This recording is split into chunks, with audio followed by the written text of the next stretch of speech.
ఇచ్చింది ఆ స్త్రీ.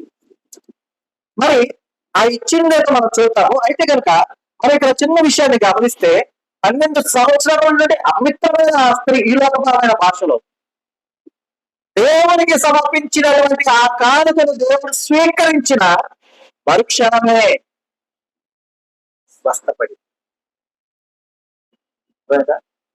ఏడాది పొట్టేళ్ళు ఇవ్వాల అదేనమ్మా, నదులంత విస్తారమైనటువంటి నూనెను కూడా ఇవ్వాల. ప్రశస్తమైన ఏమి ఇవ్వాల దేవుడు అక్కడ మన కళ్ళ కనపడేది, కంటికి కనపడనిది దేవునికి ఇచ్చింది ఆ స్త్రీ. అపవిత్రమే, అపవిత్ర సంబంధించిన సమస్తము అపవిత్రమా పవిత్రమా ఏమా? అపవిత్రమే కదా. ఈ లోకపరమైనటువంటి భాషలో అపవిత్రమైన స్త్రీకి కలిగిన సమస్తము కూడా ఏంటి? అపవిత్రమైనదే.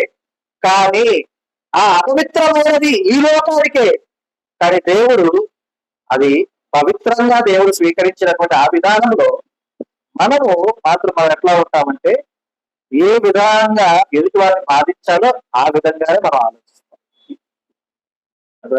సరే, మనం ఆ బిడ్డ దేవుడికి ఏమిచ్చింది, ఏమిచ్చి ఉంటది అని అనుకుంటున్నాం. Any guess? కానీ అది ఇచ్చింది మాత్రం దేవుడికి ఇష్టమైందే ఇచ్చింది. ఆ ఇష్టమైంది ఏంటో చూడండమ్మా. 51వ కీర్తన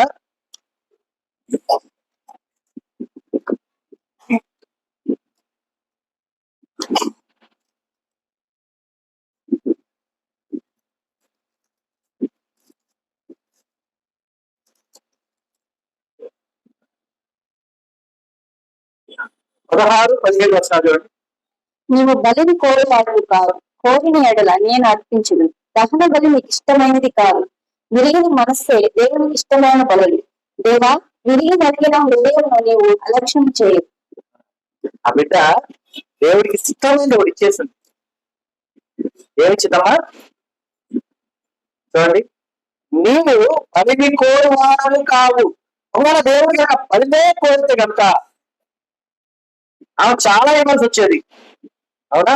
12 సంవత్సరాల నుండి చెట్టు వలె పాతుకుపోయినటువంటి ఆ కష్టము, కొండవలే బాగా బాగా ఆ సంవత్సరముల వేదన తీసివేయడానికి చాలా ఇవ్వాలి దేవుడు కనుక నాకు అవి కావాల్సిందే అంటే. కానీ దేవుడు ఎలాంటి వాటిని మన కీర్తనకారులు వివరిస్తూ ఉన్నామా?